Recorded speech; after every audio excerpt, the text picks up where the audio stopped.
بسم اللہ الرحمن الرحیم۔ ناظرین کرام السلام علیکم۔ میرے پیارے ہم وطنوں، ہمارا وطن پاکستان وہ وطن نہیں جو وراثت میں اس کے بسنے والوں کو ملا ہے، بلکہ پاکستان کی بنیادیں استوار کرنے کے لیے متحدہ ہندوستان کے مسلمانوں کی ہڈیاں اینٹوں کی جگہ اور خون پانی کی جگہ استعمال ہوا ہے۔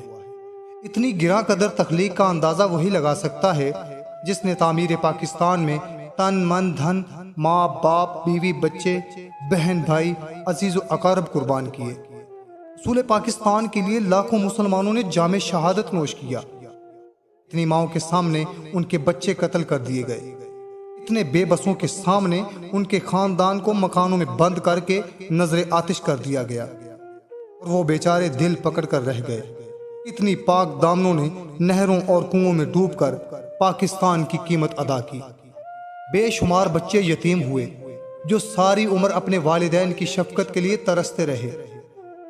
14 اگست کو پوری قوم جشن آزادی مناتی ہے، لیکن جشن منانے والے آزادی کی تعریف سے ہی ناآشنا ہیں۔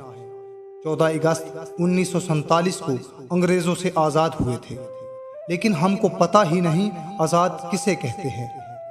سنو، آزاد وہ قوم ہے جس پر اللہ تعالیٰ کے علاوہ کسی کا حکم نہ چلتا ہو، جو اللہ کے علاوہ کسی اور کے آگے نہ جھکتی ہو۔ 1947 میں ہم نے انگریزوں سے آزادی تو حاصل کر لی، مگر اے جشن آزادی منانے والوں، یہ تو بتاؤ کہ تم پر قانون کس کا چلتا ہے؟ کیا برٹش لا یا انڈین لا تمہارے ہی ملک کا قانون نہیں؟ تمہارا سر تو پارلیمنٹ کے ممبران کے قانون کے آگے جھکتا ہے۔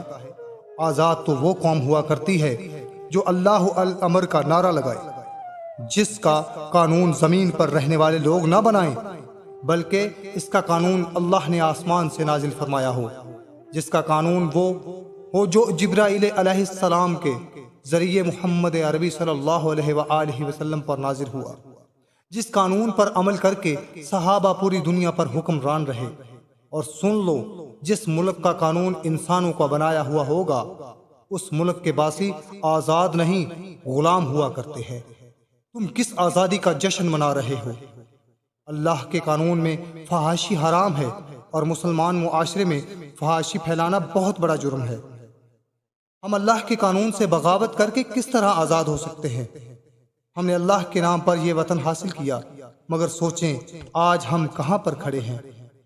ذرا سوچیں اور سمجھیں کہ ہم کیسی آزادی منا رہے ہیں۔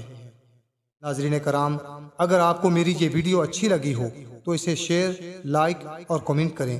اللہ آپ کا حامی و ناصر ہو۔